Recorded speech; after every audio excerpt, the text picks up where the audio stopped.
अभी एक विवाद आ गया था, उस विवाद पर नहीं जाना चाहता। जो वो हज का सब्सिडी खत्म हुई तो कुंभ मेले का विषय आ गया। कुंभ मेला हम सब जानते हैं। कुंभ मेले का एक एस्पेक्ट आप लोगों ने कभी ध्यान दिया है? कुंभ मेला कितने साल में एक बार पड़ता है? 12 साल में। 12 साल में एक बार क्यों पड़ता है? क्योंकि वो जुपिटर की साइकिल पर आधारित है। बृहस्पति ग्रह हर 12 वर्ष के बाद अपना एक चक्कर पूरा करके उसी राशि में दोबारा आता है, इसलिए कुंभ मेला 12 वर्ष में एक बार पड़ता है। हजारों सालों से चला आ रहा है, ठीक है। तो इसका मतलब हमको पता था ना कि बृहस्पति की साइकिल 12 साल की है। इनको तो अभी 100 साल पहले पता चला कि बृहस्पति की साइकिल 12 साल की है। और उसके बाद हमको समझा दिया जाता है नहीं साहब हम अनसाइंटिफिक थे। अब आप एक और बड़ी मजेदार बात देख लीजिए। सूर्य ग्रहण और चंद्र ग्रहण पड़ता है तो उसका डेट और टाइम कौन तय करता है? सरकार घोषणा करती है ना, टीवी पे आता है, रेडियो पे आता है, अखबार में आता है। किस बेस पे आता है?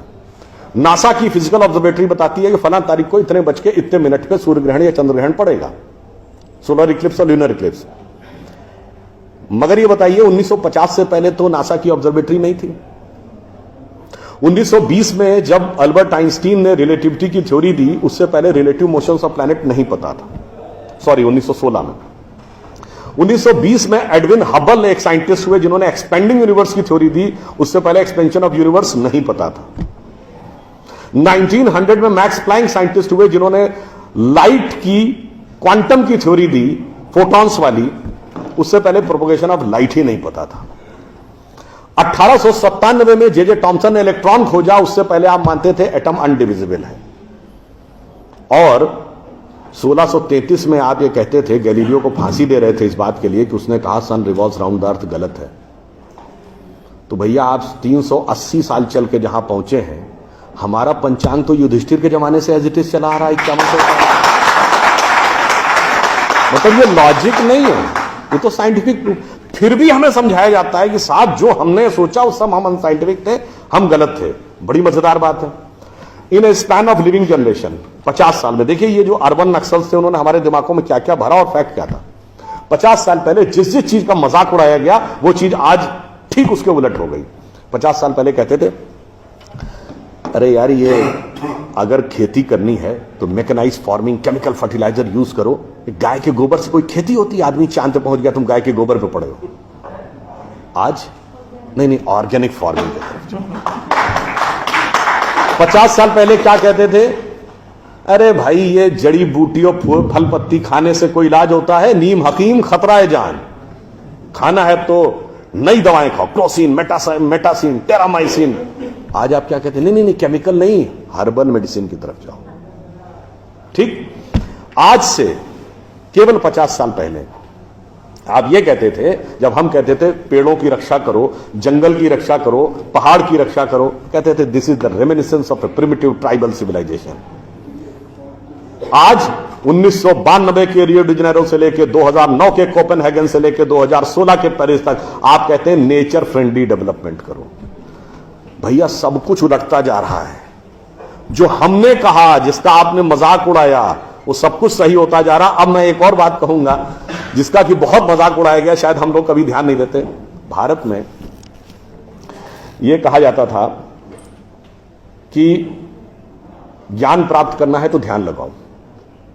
संत महात्मा जाके गुफा में ध्यान लगाते थे, पीर फकीर जाके कहते थे इल्हाम हो जाएगा।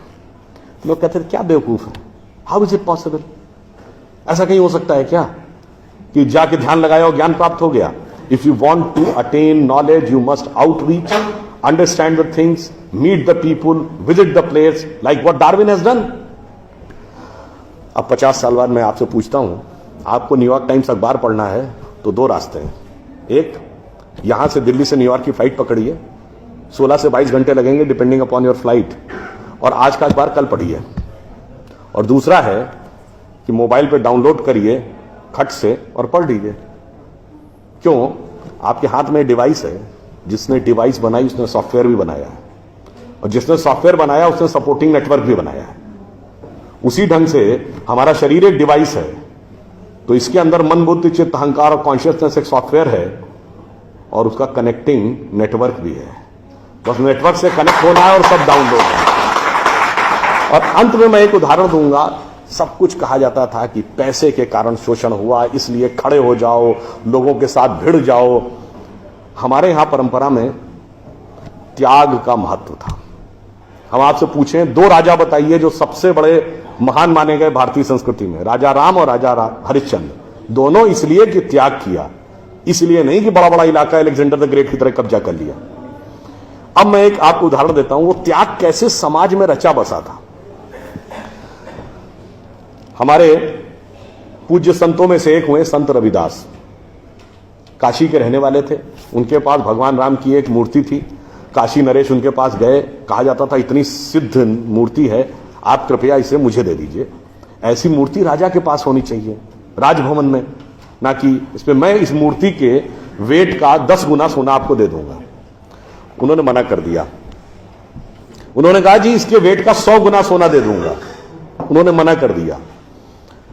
तो राजा को थोड़ा क्रोध आ गया। उसने कहा ऐसा है रैदास जी, आज जिस झोपड़ी में रह रहे हैं इसमें जितना सोना आ सकता हो नीचे से ऊपर तक उतना भर लीजिए, उतना मैं आपको देने को तैयार हूं। तो एक बार उनकी पत्नी का मन आया कि भाई ऐसा बढ़िया ऑफर नहीं मिलेगा, अब हमें इस पर विचार कर लेना चाहिए। रैदास ने क्या जवाब दिया? एक मोरो राम नाम धन, एक मोरी आशा, ऊ धन आई है ई चले गई हैं, ना चाहे भगत रैदासा। मना कर दिया। रैदास जी क्या थे? वो जूते बनाते थे, आज की परिभाषा के अनुसार दलित थे। अब आप आइए, संत कबीर जुलाहा थे, आज की परिभाषा के अनुसार ओबीसी। जब उन्होंने उनके बेटे ने भगवान के भजन के बजाय पैसा कमाना शुरू किया तो कबीर ने क्या कहा? उनके बेटे का नाम था कमाल। उन्होंने कहा बूढ़ा वंश कबीर का उपजा पूत कमाल, और हरि का भजना छोड़ के घर ले आया माल। यानी उन्होंने उसको डिस्कार्ड किया। आप त्याग में रह के दिखाएंगे। अब आप आइए, मीराबाई राज परिवार की थी आज के हिसाब से, फॉरवर्ड। और उन्होंने क्या कहा? पायो जी मैंने राम रतन धन पायो, और जन्म जन्म की पूंजी पाई बाकी सबे लुटायो। उन्होंने भी पैसे की तरफ नहीं देखा। और अंत में ये सब एक ही कंटेम्परेरी है, तुलसीदास जिन्होंने रामचरितमानस लिखी, वो ब्राह्मण थे, फॉरवर्ड आज के जमाने के हिसाब से। कहा जाता अकबर उनके पास गए। अकबर ने कहा कि आप हमारे दरबार में आकर स्थान ग्रहण करिए, हम आपको 60,000 की मनसबदारी देंगे। उस जमाने में मनसबदारी एक रैंक होती थी। तो जैसे 40,000 की मनसबदारी वॉज मैक्सिमम, 60,000 का मतलब हुआ कि राजा के बाद सबसे बड़ा स्टेटस आपका होगा। तो तुलसी ने क्या जवाब दिया? हम तो सेवक राम के हियो धरो दरबार, हमारे तो हृदय में भगवान राम का दरबार धरा हुआ है। तुलसी का अब होएंगे नर के मनसबदार। ये मैंने क्यों बताया?